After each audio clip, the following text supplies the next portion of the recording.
بینندگان عزیز سلام، وقت بخیر. به این ساعت خبر از یک با من ساجده کلمی خوش آمدید. شرکت برشنا اعلام کرده است که قرارداد انتقال برق از ازبکستان به افغانستان را برای سال 2026 تمدید کرده است. این شرکت افزوده که با تمدید این قرارداد نه تنها تأمین انرژی برق مورد نیاز کشور در سال آینده تضمین خواهد شد، بلکه زمینه رشد اقتصادی، جذب سرمایه گذاری و توسعه زیربناهای جدید برق نیز فراهم خواهد شد. بر اساس اعلامیه شرکت برشنا در سال جاری 4 توافقنامه مهم به ارزش 243 میلیون دلار با شرکت‌های ازبکستان امضا کرد که نقش مهمی در تقویت انرژی برق افغانستان و توسعه پایدار منطقه‌ای دارد. پاکستان بر سر افغان‌ها جایزه تعیین کرد. وزیر اطلاعات پنجاب گفته برای شناسایی بازداشت و اخراج بیدرنگ مهاجران افغان از سراسر این ایالت باید یک عملیات گسترده راه اندازی شود و هر کس در مورد مکان و بود و باش مهاجران افغان به پلیس اطلاع دهد پاداش نقدی دریافت خواهد کرد. در همین حال مهاجرانی که به تازگی از پاکستان اخراج شدند از رفتارهای زشت و ناپسند نظامیان پاکستانی سخن میزنند. بلال آریان و شرح بیشتر. کودکانی که هرگز کام شیرین از غربت در پاکستان نچشیدند، تازه برگشتند خسته، گرسنه و آینده ناروشن. بار سنگینی که از سالها غربت در پاکستان بر دوش میکشند، خانه به دوش و سرگردان به دنبال آرامش ناپیدا.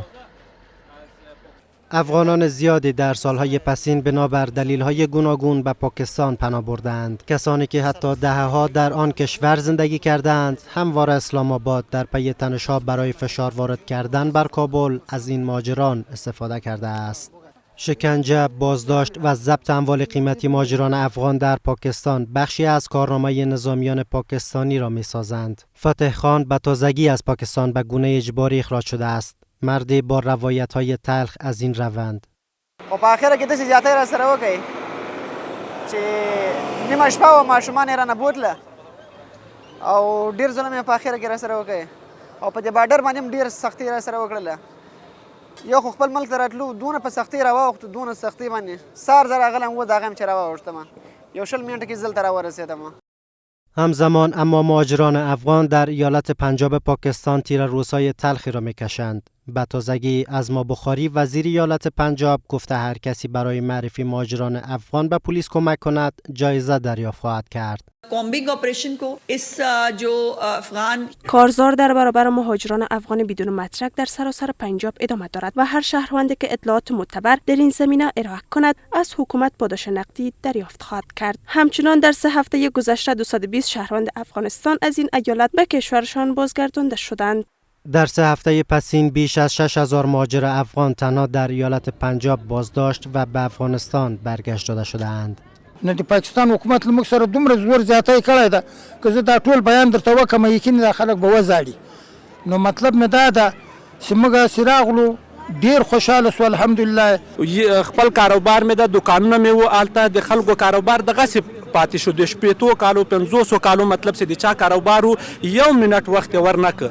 همزمان اما با اخراج مهاجران افغان از کشورهای همسایه به ویژه از پاکستان، مدیر برنامه توسعه‌ای سازمان ملل برای آسیا هشدار داده که افغانستان ظرفیت پذیرش دوباره پناهجویان افغان از اروپا را ندارد. این سازمان گفته که اوضاع کنونی افغانستان و کاهش دسترسی به کمک‌های بین المللی روند ادغام دوباره این پناهجویان را در سطح محلی در افغانستان دشوارتر کرده است.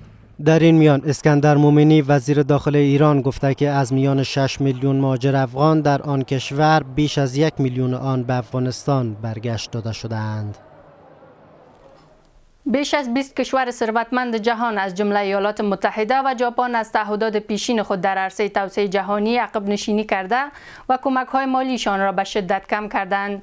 رویترز گزارش داده که نتایج تحقیق مرکز توسعه جهانی نشان داده که تصمیم‌های اخیر 38 اقتصاد بزرگ جهان در بخش‌های گوناگون توسعه از سرمایه‌گذاری و مهاجرت گرفته تا محیط زیست، صحت، تکنولوژی و امنیت بر کشورهای فقیر اثرات چشمگیری بر جا گذاشته است.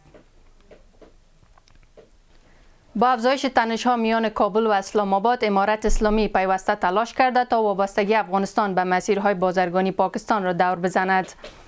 و میزان تجارت با هند، ایران و کشورهای آسیای میانه را گسترش دهد. کارشناسان سیاسی اما میگویند افغانستان بر اساس موقعیت ژئوپلیتیکی باید سیاست متوازن را با کشورهای جهان در پیش گیرد. سلیمان اکبری با شرح بیشتر. در حالی که بیش از یک ماه از بسته ماندن گذرگاه‌های تجاری میان افغانستان و پاکستان می‌گذرد، طرف افغانستان در صدد یافتن راه‌های بدیل تجارت از مسیر پاکستان است. روز گذشته نورالدین عزیزی وزیر صنعت و تجارت امارت اسلامی در رأس یک هیئت عالی رتبه به هند رفت و قرار است روی گسترش تجارت از مسیر بندر چابهار با مقام‌های آن کشور گفتگو کند. بر اساس گزارش‌ها هندوستان که از سرسخت‌ترین رقیب پاکستان به شمار می‌رود، قصد دارد در ساخت زیربناهای اقتصادی با افغانستان همکاری کند. گرمی روابط افغانستان و هندوستان همواره سبب رنجش پاکستان شده و آن کشور را واداشته بارها بار ملامتی ناامنی‌های خودش را به گردن افغانستان و هندوستان بیاندازد. رقابت‌های نادرست ناسالم و همچنان تهدیدهای امنیتی میتواند باعث تخریب مناسبات شده. صلح و ثبات منطقوی همچنان در بین افغانستان و کشورهای همسایه به خطر مواجه بسازد.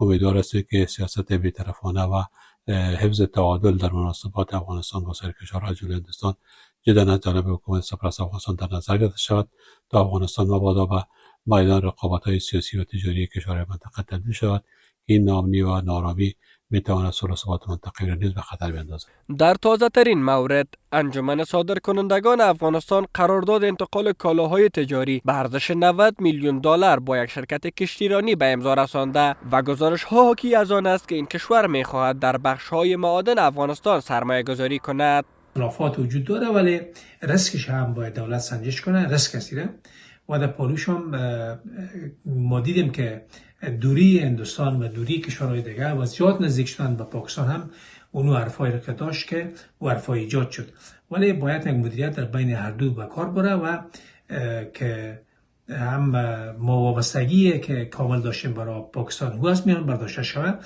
و دوباره وابستگی به کشورهای دیگه مثلا هند و ایران ایجاد نشه. گفتنی است که روز گذشته اتاق تجارت و سرمایه گذاری افغانستان از عقد قراردادها در بخش‌های گوناگون با بازرگانان هندوستانی، ایرانی و ازبکستانی خبر داده بود.